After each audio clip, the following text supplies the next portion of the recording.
Hello, and welcome to another installment of the 425 podcast. I'm your host, Andrew Maines, and a lot has been going on.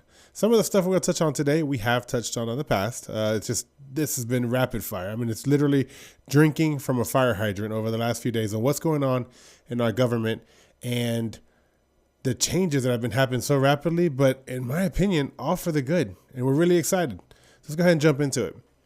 So some of the topics today, I'm going to jump around a little bit. I'm going to get right into USAID, which has been a big topic lately for anybody who's following it. And the reason is because like we talked about last time, our tax dollars have been going every which way, but nowhere it's really supposed to go. So while people in our country are starving, while people in our country are having to figure out how to survive in North Carolina without the funds, we're sending money to a whole bunch of different, like a host of different organizations worldwide in the name of some type of effort to aid them. But realistically, it's just pushing an agenda. So our country has gone from trying to manipulate its people and trying to manipulate our own to trying to spread that worldwide. Almost like, unfortunately, something that's really sad for me as a proud American is almost like we became a plague, a contagion that we're infesting other countries with things that we were trying to push here in this country. And thank God, literally, that now I feel like we finally got to a point where somebody's clearing this up. So Trump has been doing a lot of great things, but one of the best things that I love about the Trump administration, and it goes further than just Trump, okay? Because I love Trump, but his whole entire administration is an administration based on transparency. Now, my personal opinion is the government works for us. We pay the tax money that funds the government. So why should we not know what's going on, where our money is going, and how it's being used, and if it's being used effectively? So over the past few weeks, they've been kind of going little bits and pieces, and the first person I want to talk about is Carolyn Levitt, the new press secretary, has been instrumental in making sure that what's put out is not only properly, it's informational, it has no bias. They are 100% transparent on what's coming up and what's going on. So by doing so, you kind of start feeling a little bit more confident. Now, obviously, it's still the government. So maybe someday I'll trust it blindly, but that's not today. Today, when I hear her speak, I still want to look at things and I still want to check it. So I got a list of kind of some stuff that she went over on one of the press briefings that she had. And I just want to go over some of the activities that our tax dollars have been funding. And it's just in case you haven't gone and you haven't researched it, I want you to know where our money was going, why it's been frozen, and the job. Honestly, you're going to hear a lot of people on the left talk a lot about Elon Musk and all the bad that he's doing. And I'm going to get a little bit more into what my opinion is on that. But first, let's go over some of the items on this list. So we spent $1.5 million to advance DEI in Serbia's workplace. DEI is going to be a topic for a little bit later. And definitely I want to go over my opinion on DEI and why that's such a detriment to not just society, but it's a worldwide issue now. More than likely based on things that we've done with our money that we didn't even know about. $70,000 for a production of DEI musical in Ireland, which that's absolutely ridiculous. $47,000 on transgender opera in Colombia. I have so many issues with that one that I don't even know where to begin. Why are we funding any type of arts program in Colombia? I don't know. And on top of that, why are we funding anything that has to do with transgender, which, I mean, thank God now President Trump has brought us back to a basis that there's only two genders, which, again, sounds like common sense. But over the last 4 years, and probably a little bit more than that, it's been a parallel universe on what's going on with that there's 48, 55, 64. The genders kept on growing. I mean, at this point, I think genders were multiplying faster than people, and that made absolutely no sense. But yet we spent $47,000. So, and I know whenever we look at this, I don't want to get caught up in the trick that the left does. It's just $47,000. I don't know about you, but for me, $47,000 is still a fair amount of money. Just because it's the smallest one on this list doesn't make it any less valid or any less. It doesn't change the value of that money. It's just that they spent so much in such large quantities on other things that sometimes it's actually hard to focus on the $47,000 item. Or the $32,000 transgender comic that we supported in Peru. $16 million to fund for the funding of institutional contractors and gender development offices. Are we noticing a common theme? See, these aren't topics. These aren't things that the American people truly believe in. At best, I'm going to give you that maybe half the country at one point I thought Oh man, half the country, 51%, 50%, 49%. After the last election, I would say that number is a lot lower. I think that we've proven that now that independents, Republicans, and Democrats are kind of in the same percentage ballpark, which is a huge difference from any other time in our history. I would say that a lot of people, a lot less than 50%, actually think that this is a good idea. $12 million support student services for the Bureau of Resilience, Environment, and Food Security. I don't even understand where that money is really going. And whenever I see things like that, those are probably my biggest red flags, because a transgender musical, you know where it's going. When it's going like that they kind of broad stroke it, I'm thinking more than likely that money ended up somewhere that nobody really knows where it's at. $3 million to non-emergency funding to provide evaluation services for planning and learning programs. That'd be awesome for non-emergency. Well, why didn't we repurpose that $3 million for the actual emergencies? Why are we doing money for that whenever there's people in North Carolina and California and Florida, all these places that were hit with major disasters, and yet they said, oh, we don't have the funding for you. Sorry, our money's already taken up with all this stuff. And then $600,000, the last one I'm going to go over, $600,000 to fund technical assistance for family planning in Latin America. Well, every time I hear family planning, unfortunately, because I'm probably conditioned by our country that whenever you hear Planned Parenthood and you're thinking, oh, how sweet, they're helping people plan their family. No, they're more than likely helping terminate babies. And now apparently we're doing that internationally, not just in our own country, which is already so depraved and sad that a country that was built on certain type of ethics and faith in God we trust, ingrained in every aspect of our founding fathers' literature and what they believe and all that kind of stuff. But yet now we're not just doing that here, we're doing that abroad too. So it's really, really sad that happened. So I think that whenever you review all these numbers, every single one of them should raise a red flag. Every single one of them should honestly light a fire to wonder what else is our government doing with our money. And if you haven't done it yet, I challenged last time and I'll do it again. If you haven't taken a look at your check stub, find out what percentage of this money was yours. Take a look at that check stub. I know that the government back in the day made a good trick of the W-2 system where we don't see the money come out, and we get so used to living on the money that the government has already filtered and gone through, and what's left for us, because they take their money first out of the W-2 system and our taxes and our check stubs and all that stuff. Take a look at your check stubs. And then whenever you see these numbers of 12 million, 6 million, 3 million, realize that your contributions led to that.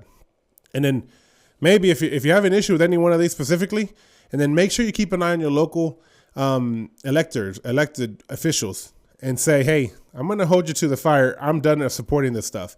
And if you do something or you vote something in Washington, D.C., you're going to have emails and you're going to have mail from me because you need to hear my voice because you represent me. There's one more, like a couple more topics about financial stuff I want to talk about. There's an organization called Politico.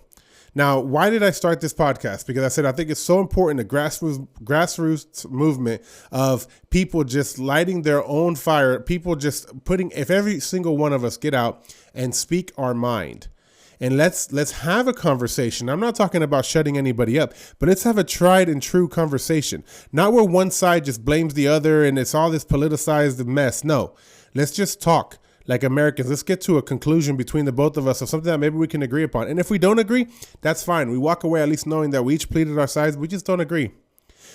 The organization of Politico has been brought up, and this is all over the news, and I'm taking it straight from there, that they were funded in the last 4 years, $8 million went to Politico. Now, that one, for me, is a big red flag. See, the media was developed as a way to kind of hold the government's feet to the fire. Somebody that would go in and be investigative in what they're looking at and why the government's doing things. Whenever they're on the government payroll, really stops to be, I think it really completely is a conflict of interest. I have no idea why that happened. Over the last 10 years, it was over $30 million. Now they're going to say, and what I've seen them say is that those are memberships. Well, if in 10 years you have $30-something million in memberships, I'd say that's actually fine. If you don't want to go into any type of corruption or conflict of interest, how about we just go to allocation of funds? Again, your tax dollars paid $30-something million to Politico so that way they can get memberships. Is that do you have, as an American right now, do you have, if you are interested in it, do you get it for free?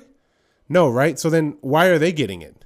If anybody that works for our government thinks that Politico is a good news source, and And Lord knows that I would not put $1 towards that organization because I don't trust them. I think that they've been slanted, they've been biased, and now I think that they've been bought out. So if that's the case, and then why are they using my tax dollars to pay for memberships to something that I don't even agree with? See, those are the kind of things that now we're getting with this oversight, with Doge, with Elon Musk, with the people that Trump has put in place to have that transparency. CBS is under fire right now for the interview that they did with Kamala Harris. That now I found out that creative editing is one thing, and borderline cartoons. I mean, it was 100% doctored pretty much footage just to make her look a certain way. Why? If she went on your show pre-election, okay, keep that in mind. She went on the pre-election. Why would a news organization not want to put the truth out? Sounds suspect to me. It sounds something like, okay, they're either paid off or they're trying to push a narrative. And again, just like I felt like the government for the last 4 years, the previous administration had no interest in what the American people wanted or what we stood for. Obviously, our media has been corrupted by the same bug. See, I want you to ask yourself whenever you look at all these things, why is the left primarily right now, okay, predominantly one party is completely having a meltdown? They're coming unglued about Doge finding all this frivolous spending and Doge stopping the hemorrhaging of money that our country's been doing for decades. Why would they be so mad about that? I mean, if you think about it, they work for the federal government. So by us becoming leaner and by us running more efficiently, it guarantees their paycheck. You know what? If the government runs lean and all of our dollars are put to good use, give everybody in the Senate and the Congress, give them more money, give them a raise, fine. I'm not interested in how much money they take home legally from the American people. If that's what they deserve, that's what they get. Fair pay for them. I understand. They're responsible for a lot. The level of stress must be through the roof. What I don't like is the corruption. I don't like the being bought out by special interests or other countries or organizations. That's the part that I think is completely unfair. Whenever my tax dollar going to funds, things like this in other countries, that's wherever we have to put a stop to it. See, I'm not sure if the government is just entitled or if they think that we're really that dumb, that they can do whatever they want with our money because they're the government and they know better. You know what? I'm pretty fond of the way that I spend my money.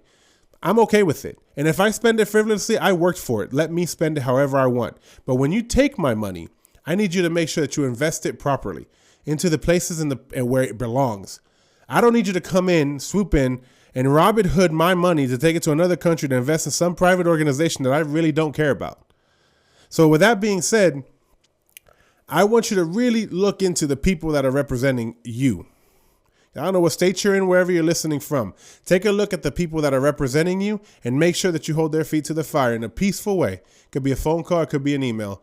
But make sure you're involved with every single part of the spending and take a look at that W-2 and see if the money that's coming out of your check is going to a worthwhile cause.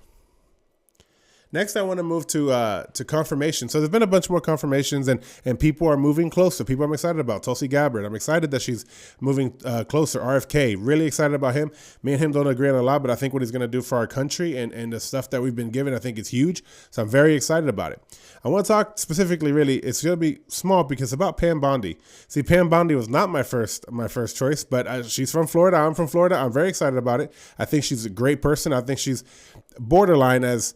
I don't think she'll be corrupt is the thing. I don't think she's interested in special interests. I think she's going to walk by the law of the land, and that's what she's going to do. So I'm excited about that, but she hit the ground running. She really, really did. She's been a unashamed support of Homeland Security and ICE and everybody. That means that now there's somebody there that's actually going to help out the agents on the ground. See, our previous administration had people scared to do their job on the front line because they weren't going to have any backing from the legal system. Well, those days are over. Now they have full backing. And states that want to stand in the way of immigration and customs enforcement while they try to do their job, I'd say get ready. The time of you running over people and bullying your way to do whatever you want, those times are over. We're in a country and we have laws and we have to abide by the laws. And if the idea of deporting people makes you feel uncomfortable, I'm sorry about that. But realistically, would you feel any different if it was another law that was broken? See, the mere fact is that whenever you entered our country illegally, you broke a law. Like Tom Homan said, it's common sense. By the nature of it, you are. They're giving opportunities up until tomorrow to self-deport. So if you self-deport, you have the opportunity to go back to your country, fill out the paper the appropriate way, like all of the legal immigrants, including my own family that immigrated here in the 60s. Fill out the paperwork the proper way. Don't try to cut in line. Fill it out, turn it in. And if everything works out and you come to this country, now you can work for a fair wage instead of companies abusing you by paying you less because of your illegal status. You don't have to risk your life crossing the border with all of the cartels and everybody trying to murder you or rape females and all that kind of stuff, or kids. What happens at our border is a disgrace to our country because we let it happen. So now we're standing on a firm foundation and we're saying that no, it stops here, and we have a judicial system that's actually willing to back it. So for all these states that keep on talking a big game, I'd say get ready, because not only are you going to have immigrations and customs enforcement, which, by the way, it's nice to see our federal government partnering together and not the FBI versus ICE versus this. They're working in one cohesive effort to get things done. But in addition to that, you have Pam Bondi right behind that, supporting him in the legal aspect. And if you're really willing to stand on that island so hardcore and remain your sanctuary city, keep in mind that I don't want my tax dollars going to help a state that's willing to promote illegal activity, because I have kids and I don't want my kids raised in a country where illegal activity is promoted and actually much more, it's celebrated, it's welcomed, it's motivated. I don't want that. So then I hope that they pull off federal funding from the states that don't want to follow the law. If you don't want to follow the law, when do you stop? Right now it's immigration. What's the next law you don't want to follow? It's not fair. If we're all paying into one bucket, then we should all be in agreement with it. Now, there's certain things that should be left to the states, and I absolutely agree. But whenever it's immigration that one can easily, fluidly cross from one state to the other, we have to work in partnership. That's when we come together as the United States, not as each individual state. One of the things that's going to help this brings it to my next topic, that one of the things that's going to help with all of this kind of stuff is what a lot of people call, and like I said, I listen to the Blaze a lot, they call it parallel economy. A lot of the supporters of things like organizations like Blaze and all these other great organizations that are more in line with what we believe and really, honestly, what's right, is that we all have to put our money where our mouth is. Like I said, we can't control right now. We're trying to, and we're taking it back slowly where our dollar goes when it goes to the federal government. But one thing that we can control is where we put our money, where we spend our money. So I challenge you to join in with me. And something that I'm trying to do over the next 12 months is that I want to purge a lot of the organizations that I'm supporting financially and replace them with organizations that actually are like-minded, that agree with me and that support my thought process as well. Whether it be with my phone company, looking into what they support and where the money that I send them, where does that go? My internet provider, where we do our shopping at, all those different aspects. If we can determine what they're actually supporting behind closed doors, kind of like the federal government is trying to do right now with our tax dollars, figuring out where it's going to go, I want to create a list like this one that I just read off of my own life and say, every dollar that I send somewhere, every dollar that I pay to someone else for a service that I enjoy in this country, I want to make sure I'm supporting the proper people. I want to make sure that there's no backdoor deals going between my cell phone provider, that they're secretly funding Planned Parenthood. They're secretly funding transgender studies. They're secretly funding this, that, or the other. I want to understand. That's how we create a transparent parallel economy. You want to watch a movie? Let's watch Angel Studios. Things that are clean, things that agree with us, things that are supporting a network, that grassroots thing, that everybody getting out and using the social media to get out and spread the word. Let's support people that do that. So I'm challenging myself to do that over the next 12 months. And I say 12 months because it's not going to be easy, because understanding where each and every one of our dollar goes, this could take a while. But it's worth the fight, because at the end of it, we know that every single dollar that comes out of my bank account, hard worked money like everybody has, that we have worked hard to get what we have and to get what we are. I want to ensure moving forward that every dollar I pay, I don't need a Doge to come into my personal life and point out all the wrong. I can do that myself, because just like they're doing it and I'm so unhappy with it, I'm seeing that, you know what, there's a lot of organizations that are being very secretive and about where the money goes and exactly who we're supporting.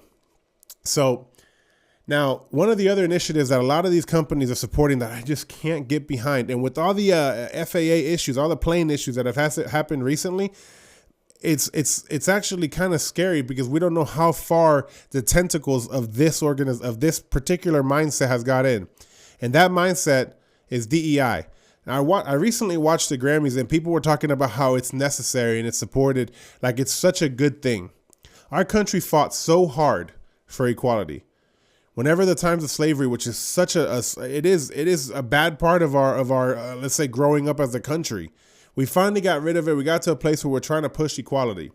To now start taking steps back and saying that companies have to hire certain people just because of their race or because of their sexual orientation or because of their gender or because of who knows what. How about we just hire whoever is best for the job? See, when I have to go in when I'm going on a plane, I don't care my pilot at what gender he is. I don't care any of that. Doctor, the same way. I don't care. I want the best doctor. I want the best pilot. I want the best of everything. It's the American way. That's the cool thing about having an open market like we have, is that you can choose who you go with. However, whenever you don't have that much of a choice because organizations are being locked down by DEI and saying that you have to have a certain amount of people of this color or this race. I'm Hispanic. If there's a good Hispanic that does a job, I don't care. I don't care where you're from. The American way is that we should be blind. That's the American process. We gotten through all this separation that our country had in the past, and we finally we're getting to a place where we're mending bridges and coming together as one people like we are. This thought of DEI has to go away. I see movements to making it go away, and I'm so excited about that because really we have to get to a place that we only produce the best of the best. We're hurting everybody whenever we do that, because if you're Hispanic or if you're a Black American or whoever you are, if you know that you can get in just because of this, maybe you take a step back. You know what? Deep down, I believe that Americans, we want to be the best at everything we do. I really do believe that. Are there exceptions? Of course. But as a people, by and large, we are proud of what we produce and what we do. And by doing so, I want an even playing field where I have to earn my stripes and I have to earn my position. I have to earn whatever it is that I do. I don't want it handed to me. Because like a kid, if you spoil them, they're never going to appreciate anything. So I'm so happy that movements are happening over the last couple of weeks since Trump took office to eliminate this horrible part of our hiring process that's completely unfair to certain people. And it starts to create a different type of thought that whenever you see somebody of a different nationality doing a certain job, I would hate for people to start thinking, oh, I bet that's a DEI hire. No, that's probably the best one for the job. So I'd say let's all band together and make sure that this kind of thought process just goes away. And we only hire the best of the best for the job that they want. Over the last week, Trump was talking about Gaza.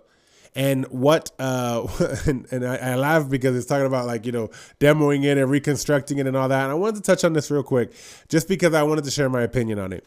I don't really think that Trump plans on building a golf course in Gaza. I really don't think he plans on building hotels over there. I think Trump, being a master negotiator that he's already shown with China, with Canada, with Mexico, with Colombia, he's proven it.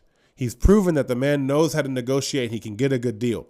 I'm pretty sure, and I want to follow this with you guys, okay? So as time goes on and this thing develops, I really want to see it. Marco Rubio's heading that way, I believe, this next week to kind of get boots on the ground and talk about it. I don't think he's actually going to do the reconstruction over there. I think he's doing it because he knows that if he threatens to go into that area and rebuild it, people in that area will stand up. See, Trump's all about independence. He's not trying to be this overshadowing big brother. He wants things to be, for us here as American people, he wants us to succeed. Over there, I believe he truly wants them to succeed as well. And if he needs to bump them to motivate them by saying, hey, if you don't do it, we will, and then we're going to plant our American flag in Gaza, I think it's going to wake up people in that region to really notice what they're doing and kind of start improving on their own area. And I'm really hoping that's what he's doing. I think that's what he's doing, just looking at it as that's completely my opinion. So we'll see how that goes. But let's follow that together and see where that story goes. So that's leading to one of my final things today. I just kind of want to go a quick review over what Trump has done since he's been in office. So I love the fact that whenever we have an election every year, presidential candidates or mayors or governors, whoever, they go through this 2-month-long process of making promises. Then they get elected and they turn the sheet and they forget about everything that they promised.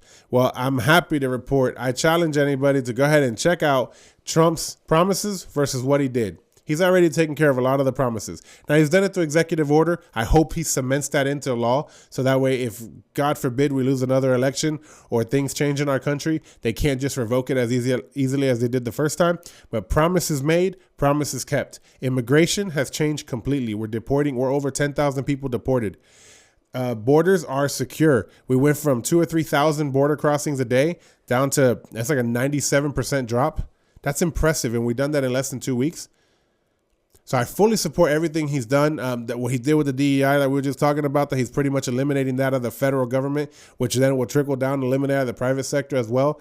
He's eliminating the trans by only saying, hey, well, there's only 2 genders, and saying, you know what, whatever you want to do, whatever you want to call yourself, you do that in the privacy of your own home. But as a country, this is all that we see. He just signed into law to keep men out of women's sports. I have no idea why any woman would support this. Obviously, there are differences between men and women. And one of them is the rate that we can build muscle and the testosterone and all that kind of stuff. I have a daughter. If a man steps into the ring with my daughter, I guarantee you it's going to be an issue for him, because I am not going to let some grown man fight my daughter. It's not going to happen. I'm happy that President Trump sees things through a common sense lens and says, no, men fight men, women fight women. And that's how you find true champions.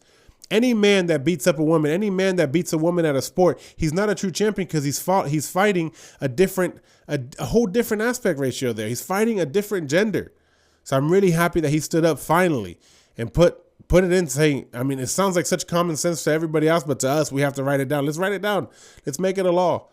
Men, you versus men, women versus women. He finally made that clear. I'm really happy about that. The push to change the opinion of abortion and how it's handled. He kind of did that the first term with the Roe versus Wade, which everybody freaks out about. All he did was put it in the state's control. That's all really he did. So if you believe in that, and you think that's a good practice, just live in a state that does it or whatever. But we should try to limit that, because obviously my faith tells me that's a horrible practice. And I know that there's situations that you may feel overwhelmed or burdened with. That's whenever I'd say, look to your local church and see how they can help you, and that there's people all over this world that can't have kids. And if God blessed you with a kid and it's not the proper time for you, then go to your local church, your local organizations, and you can make plans that they can help you and they can support you through it. And you don't have to go through the pain of abortion, which eventually leads to emotional distress as well. One thing about going back to the immigration thing is that we've 10,000 people have been deported. 2 flights have now been sent to Guantanamo Bay. Guantanamo Bay goes back to a misuse of funds. It was still costing us money to have Guantanamo Bay, but we weren't using it. Well, now it's being put to good use. 300 beds for the worst of the offenders. That, you know what, like President Trump said, we don't want to send them back to their country because this is going to be a revolving door. They're going to try to get back in, because these aren't people here for the American way or to better anything. These are people here to commit crimes, and they're going to find a way to do it. All this has led to a shrinking in the cartels' activities, whether it be drugs, whether it be anything like that. Their footprint has naturally been taken down a notch by the movements that the Trump administration has been doing. No fear whenever they do this. And I think that's so impressive that they're not caving into the threats or to the anything. They're upping their security, and they say, let's keep on trucking along, because this has to get done for the American people. The choking at the border to hinder illegal immigration, which hinders the transportation of drugs into our country and around our country, which limits American citizens from dying from drug overdoses and everything. Drugs that aren't even really truly, a lot of it's affected by China and all this other stuff. Why are we letting this pour into our country and affect our young people? Why are we letting this kill even one American person because of some complete negligence at the border? I'm so happy that this administration's taking this so seriously and getting it under control. Honestly, I think that over this first course here, Trump has shown the man that he is. Trump has shown that he's here for us. His administration is here to defend our rights, Make sure that every dollar we invest into the government, make sure that it's properly used, and make sure that there can be complete government transparency. Unfortunately, people aren't always going to like that. So that Al Green has brought up now, which he's fully unhinged, by the way, but he's brought up he wants to go into impeachment trials again and all that stuff. The Democrat Party just doesn't care about what the American people want. The Democrat Party only cares about what they want because they know better than us and they want the power. And if every American could just shut up and sit down, they could do their thing and everybody would be so happy. Well, listen, I don't believe that, okay? I don't believe that the federal government knows anything more than I do. I don't believe that. They're here to help support, be transparent so that we know where our money's going. I want to leave you with a couple last things. And it's that you're going to see attacks coming up shortly, in my opinion. You're going to see some attacks coming up, and it's going to be on, verbally, like Al Green and things like that about Trump and what he's doing and this and that.